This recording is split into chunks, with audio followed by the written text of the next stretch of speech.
Basically point भी यही है कि सेक्स सब करते हैं लेकिन सेक्स के बारे में कोई खुल के बात नहीं करता, है ना। सेक्स के बारे में पता सबको है। आई नो कहीं ना कहीं कोई भीड़ में बैठा होगा जो मन ही मन बोल रहा होगा कि बाबा थियोरेटिकली पता है पर प्रैक्टिकली कब पता चलेगा पता नहीं। तो मैं आपको ये बोलूंगा कि भाई या बहन सब्र करो, होगा, जरूर होगा। मुझे भी एक टाइम पे लगता था कि पता नहीं मेरे साथ होगा कि नहीं होगा। इंजीनियरिंग में था ना। अरे पर हुआ, खूब हुआ। प्यार हुआ, रिलेशनशिप हुई, 3 साल तक प्यार किया, फिर 6 महीने पहले उसकी शादी हो गई। मुझसे नहीं। रिलेशनशिप के शुरुआत में ना ज्यादा कुछ समझ नहीं आता है। कुछ काम नहीं है तो सेक्स कर लिया, कुछ काम है तो काम छोड़ के सेक्स कर लिया। नेटफ्लिक्स की कोई भी चीज शुरू की, खत्म नहीं की, उससे पहले ही चिल।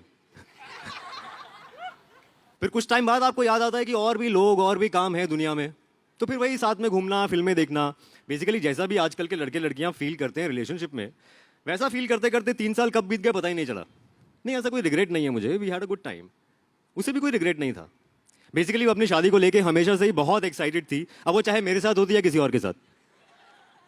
जब मैं आखिरी बार जा रहा था तो मीनाक्षी ने मुझे पीछे से रोका और कहा, it's not you, it's me.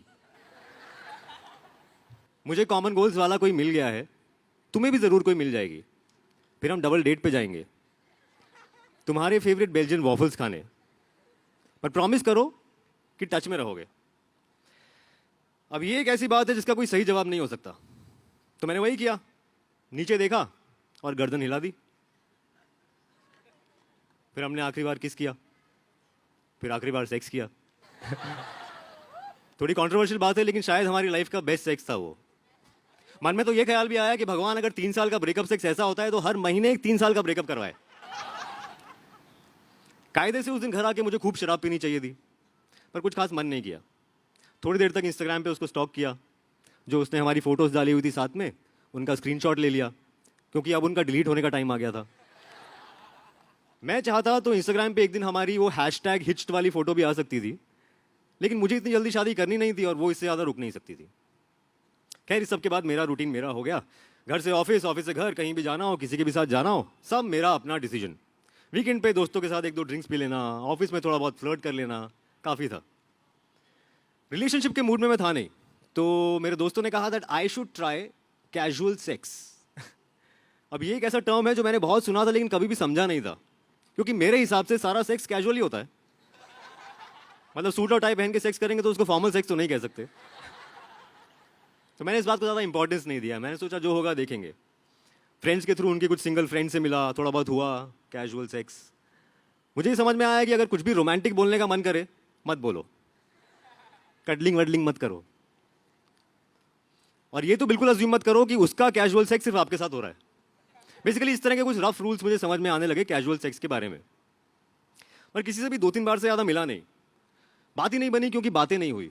जिस तरह की बातें मीनाक्षी के साथ होती थी, जो कहाँ से कहाँ ट्रैवल कर जाती थी, पॉलिटिक्स और आर्ट से लेके डेली लाइफ की टुच्ची चीज़ों के बारे में, वैसी रेंज कहीं मिल नहीं पाई। कहीं ना कहीं आकर ऑकवर्ड पॉजेस शुरू हो जाते थे। वहाँ पे घर वालों को भी समझ में आ गया था कि ब्रेकअप टाइप कुछ हो गया है। माँ ने फ़ोन पे वैसी बातें करना शुरू कर दिया कि फलाने रिश्तेदार की एक बेटी है, डिमा के रिश्तेदार की जानकारी में एक लड़की है, वो भी आईटी कंपनी में काम करती है। तो मैंने मम्मी को बहुत समझाया लेकिन वो मानी ही नहीं। तो मैंने एक दिन उनको गुस्से में बोल दिया कि मम्मी मुझे शादी नहीं करनी है, मुझे कैजुअल सेक्स करना है। मम्मी कुछ देर तक कुछ नहीं बोली, कुछ दिनों तक फ़ोन भी नहीं किया, और जब फ़ोन किया तो शादी की बात नहीं की। एक दिन मजाक मजाक में मेरे दोस्त ऋषभ ने मेरे फ़ोन पे टिंडर डाउनलोड किया और मेरी प्रोफाइल बना दी। मैंने उसे कन्फ्रंट किया कि देखो ये साइबर क्राइम है, और अगर प्रोफाइल बनाई है तो फ़ोटो अच्छी लगाते, और मुझे नहीं मिलना यार ऐप के थ्रू किसी से। बात आई गई हो गई। 2-3 हफ्ते तक मैंने ऐप खोली नहीं। ऋषभ कभी कभी लंच टाइम में मेरे फ़ोन से लोगों को राइट स्वाइप मारता था, उसे लगता था कि मुझे पता नहीं। एक दिन संडे को अलमारी समेट रहा था तो मीनाक्षी के दिए हुए कुछ पुराने गिफ्ट्स मिले। थोड़े अजीब से हार्मोन्स रिलीज हो गए बॉडी में, थोड़ा रोना आ गया। मैंने रियलाइज़ किया कि ब्रेकअप से लेकर आज तक मैं अच्छे से रोया नहीं था, तो मैंने अपने आप को रोका नहीं और 1-2 घंटा रोने दिया। जब रोना खत्म हुआ तो हाथ अपने आप फ़ोन की तरफ गया और टिंडर खुल गया। देखा तो वहाँ 2-3 मैचेस हुए हुए थे। तो मैंने एक प्रोफाइल खोली, फोटो खोली, नीचे नाम लिखा था हिमानी, एज लिखी थी 26 और बायो में लिखा था नॉट हियर फॉर हुकअप्स। आगे लिखा था क्रीप स्टे अवे। अब मुझे पता नहीं था कि मैं कुछ भेजना चाहता हूँ या नहीं, बट पता नहीं मेरी उंगलियों ने अपने आप एक वेव भेज दिया। इतने वहाँ से भी एक वेव आया। मैंने जल्दी से एक फनी ओपनिंग लाइन सोचनी शुरू कर दी। मेरा दिमाग घोड़ों की स्पीड से दौड़ रहा था, टाइम भी लग रहा था। मैंने फाइनली लिखा hi Himani. Lamest opening line ever. वहां से रिप्लाई आया, actually this is Himani's friend, I run her account.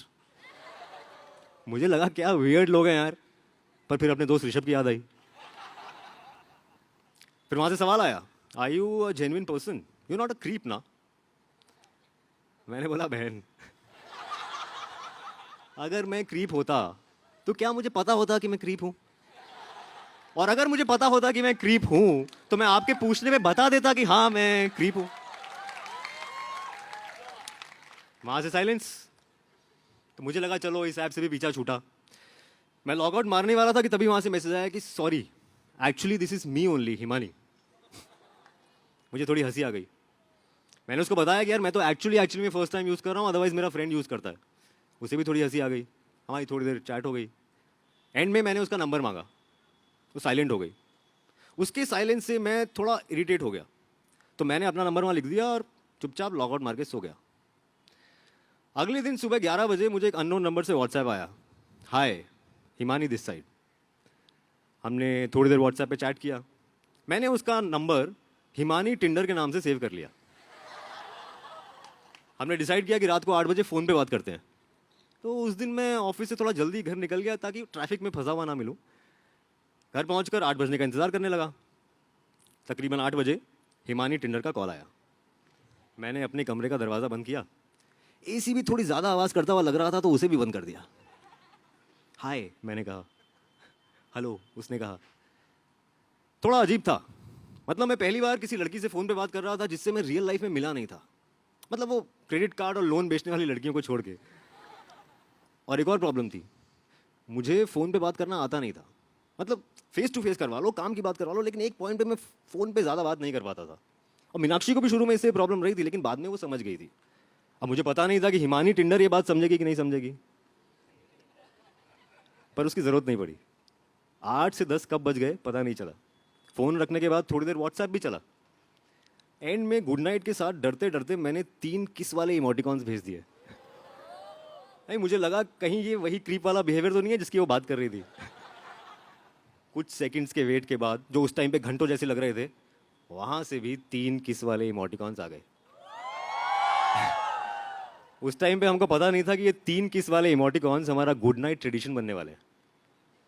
अगले दिन हम लोग उसके घर पे मिले। थोड़ी देर तक हम लोग एक दूसरे की प्रोफाइल फोटोज से कंपेयर करते रहे। उसके बाद खूब सारी बातें हुई।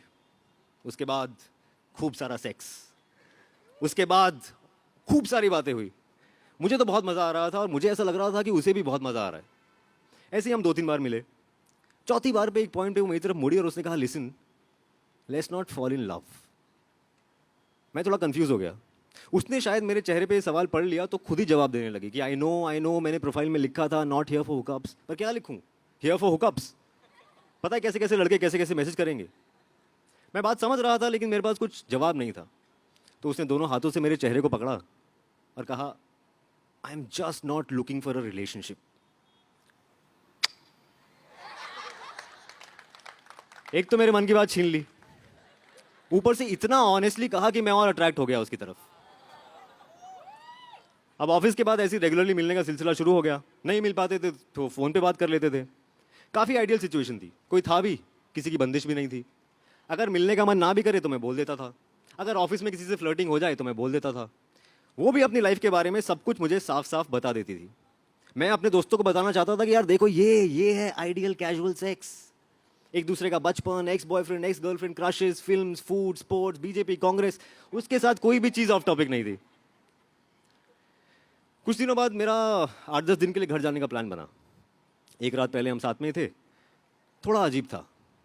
मिलने के बाद पहली बार ऐसा होने वाला था कि 10 दिन के लिए हम नहीं मिलने वाले थे। वो थोड़ी चुप थी, मैं भी थोड़ा चुप था। हम दोनों ने इस बारे में बात भी की कि यार हमें ऐसा अजीब क्यों लग रहा था, बिकॉज हम तो रिलेशनशिप में भी नहीं थे, this was just casual right. मैं जा रहा था तो उसने चुपके से कहा आई विल मिस यू। मैंने उसे गले से लगाया, मैंने कहा I will miss you too. हमने एक दूसरे को कहा था कि हम ऐसी बातें नहीं करेंगे, लेकिन ये बात तो सच थी ना, जो बात सच हो वो बोल देनी चाहिए। आई मिस्ड हर। 10 दिन बहुत मुश्किल से कटे, उसके भी और मेरे भी। हमने तो फोन पे हंसते हुए बात भी की कि यार इतनी प्लानिंग के बाद भी फंस गए हम लोग। फंस तो गया था मैं। कुछ चीज़ें ऐसा लग रहा था कि पहली बार फील हो रही हैं। मतलब आपको कभी ऐसा फील हुआ है कि आप एक जगह पे नहीं हो, आप यहां भी हो जहां आप हो और आप वहां भी हो जहां वो है। खैर 10 दिन बाद मैं वापस आया, भयंकर सेक्स हुआ। मतलब ऐसा कि रोना आ गया मुझे, थोड़ा एम्बैरेस फील किया मैंने। पर हिमानी की खूबी भी यही थी कि कभी भी जज फील नहीं किया उसके साथ। अब हम लोग साथ में बाहर भी जाने लगे, वो मेरे दोस्तों से मिली, मैं उसके दोस्तों से मिला। हम दोनों ने एक दूसरे को बिना बताए अपनी टिंडर प्रोफाइल भी डिलीट कर दी थी। मेरी ऑफिस में फ्लर्टिंग भी कम हो गई थी। ये हम लोग कर नहीं रहे थे, ये हो रहा था। मैंने घर शिफ्ट करने का भी प्लान बना लिया। हाँ, वो लिव इन को लेके कंफर्टेबल नहीं थी, पर मैं सेम एरिया में तो शिफ्ट हो ही सकता था। आने जाने का पैसा टाइम सब बच जाता। तो उसकी पसंद का अच्छा सा घर मैंने अपने लिए चूज कर लिया। रेंट थोड़ा ज़्यादा था, बट पैसे क्या मुझे कवर में लेके जाने थे। तो ऑफिस के बाद मैं ब्रोकर को टोकन अमाउंट देने जा रहा था, उसका फ़ोन आया, रो रही थी। उसने मुझे सीधा घर आ जाने को कहा। मैं घर पे पहुंचा, वो मुझे देख के और रोने लगी, चुप ही नहीं हुई। तो मैंने ऐसे ही मूड हल्का करने के लिए पूछ लिया कि यार पड़ोस में शिफ्ट हो रहा हूँ तो स्पेस इन्वेट कर रहा हूँ, बाकी बॉयज़ नहीं आ पाएंगे आसानी से, इसलिए बुरा लग रहा है। हंसी नहीं। पहली बार लाइफ में उसने मुझे जज्ड वाला लुक दिया।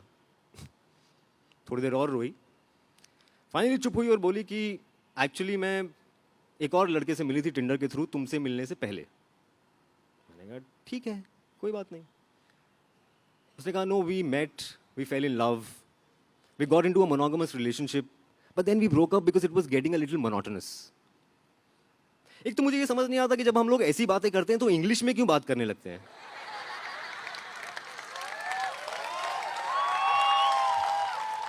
नहीं, उसका रीजन ये है कि हमको मोनोगमस मोनोटोनस की हिंदी आती नहीं है।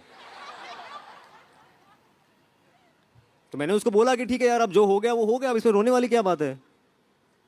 उसने कहा वो लौट आया है। लौट आया है मतलब? उसने कहा he wants to be back and I think I also still love him, we might get married and anyway we were never in an official relationship ना। बात तो सही थी, रिलेशनशिप तो नहीं था हमारा हमारा हमारा तो कैजुअल था ना।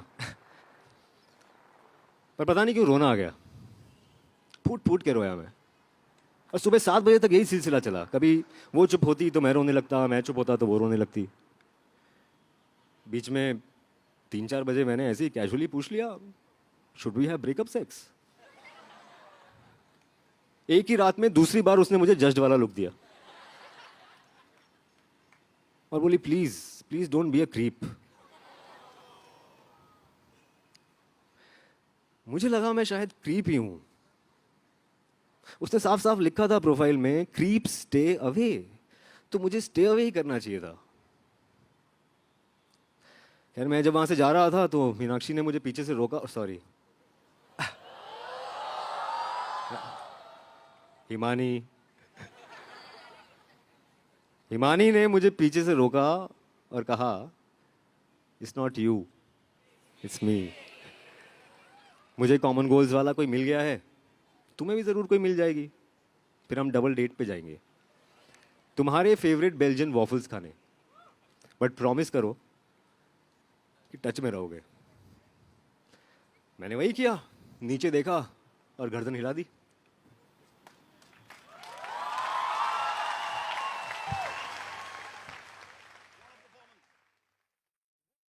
I love commune and commune loves me. We're a happy family. So you can do the same by liking, sharing and subscribing, and you can press the bell icon somewhere there. Here?